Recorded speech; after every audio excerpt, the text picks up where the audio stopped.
Hi guys and girls, I'm Obsidian Ant and welcome to 3302. This is where I take a look at the news and happenings in and around Elite Dangerous.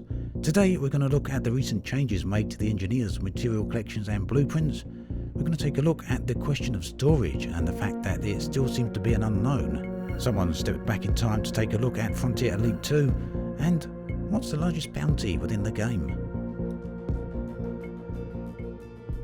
The latest patch for Elite Dangerous arrived last week, and it made some significant updates to the engineers, both in terms of the ability to collect resources as well as some changes to the blueprints. You may have seen a video I released on Friday detailing some of this, and I went through some of the motions of actually collecting some resources, but basically it's now a lot easier to collect all the resources, even some of the most rarest ones, and in all cases you will actually get 3 units rather than 1 of both materials and data. But not stopping there, Frontier also went and made some changes to the blueprints, making crafting and upgrades much easier to do. They have a lot lower requirements than previously, and largely speaking, the patch has been very well received. It's pleased a lot of people, making the game that much easier to get into. But difficulty really is an issue of contention among some areas of the player base, with some people saying that the game is now too easy. And it's actually true that you can get some of the upgrades, even the grade 5 upgrades, in a relatively short amount of time, a few hours in most cases. But do keep in mind that most people have multiple modules and multiple ships that they want to upgrade, so it's still going to take a very long time to get all of these things done. And ultimately, from my point of view, difficulty was never really the issue. The issue was game design. After all, a game of dice isn't a question of skill, it is a question of luck and chance.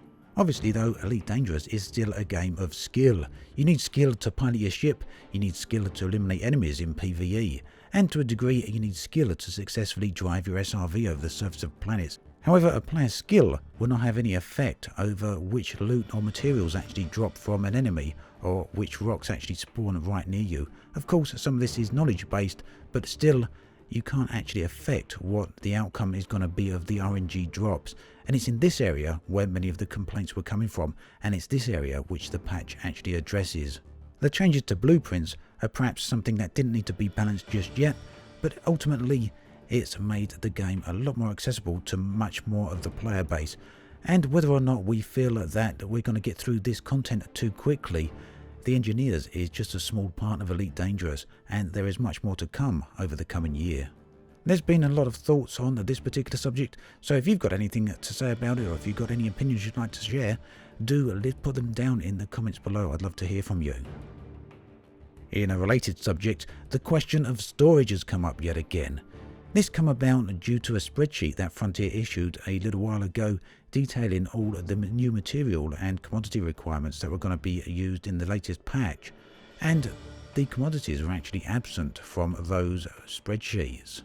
Quite understandably, most players then assumed that commodities were going to be removed from blueprints.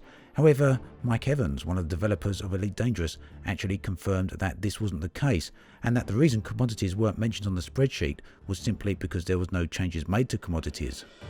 This then once again brought up the question of storage, which Frontier eventually actually responded to by saying that at the moment, whether or not players get storage, whether or not Frontier put storage into the game, is still very much an unknown.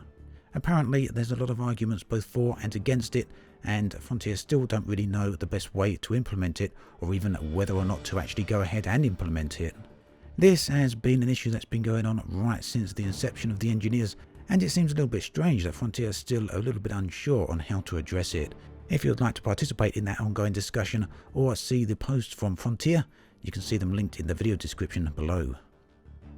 Regardless of what space game you play or when you actually played it, one question that is common to nearly all space sims is ship size.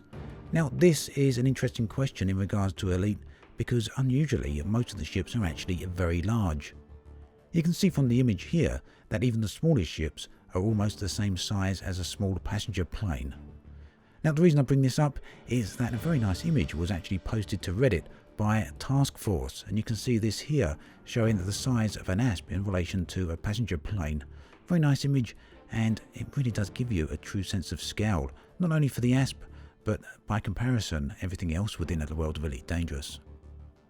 Space games, new or old then, Frontier Elite 2 was one of the hot favourites from the 90s, and in fact it was probably one of my favourite games of all time. For people who actually played it back then, the intro will be something that has stuck with them for quite a long time, I'm sure. Now a new intro has been made using both the Elite Dangerous engine and the new orchestral music from the original composer of the score back then. You can see the video here, and if you want to see the full thing, do head on over to Fusion's YouTube channel. Very impressive piece of work. Not really related to news of any type, but it's a question I've actually got and something I'm quite curious about, and that is bounty size. Now I was playing with my commander, Cobra Commander, the other day, and I've been holding some precious gems, and apparently at some point I must have got scanned because I'd found I'd got a bounty. Now the precious gems were actually very valuable, and they were also stolen, and I must have got a fine and then not paid that fine, resulting in a 1.7 million bounty on a haul that was just 32 tons. The precious gems were a part of one of the recent community goals, and they were a way of making a significant amount of money.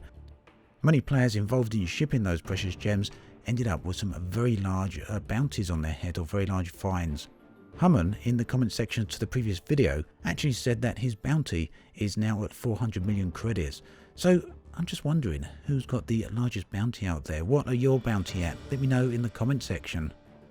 Vindicator Jones has returned yet again with another exceptional video. Now this one is very much like a movie trailer or a game trailer for Elite Dangerous, and it's about the arrival of aliens within the game world.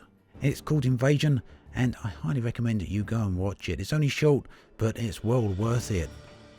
And talking of other YouTube videos, Commander Turjan and Commander Josh Hawkins have collaborated on a short video series that is very worth watching itself.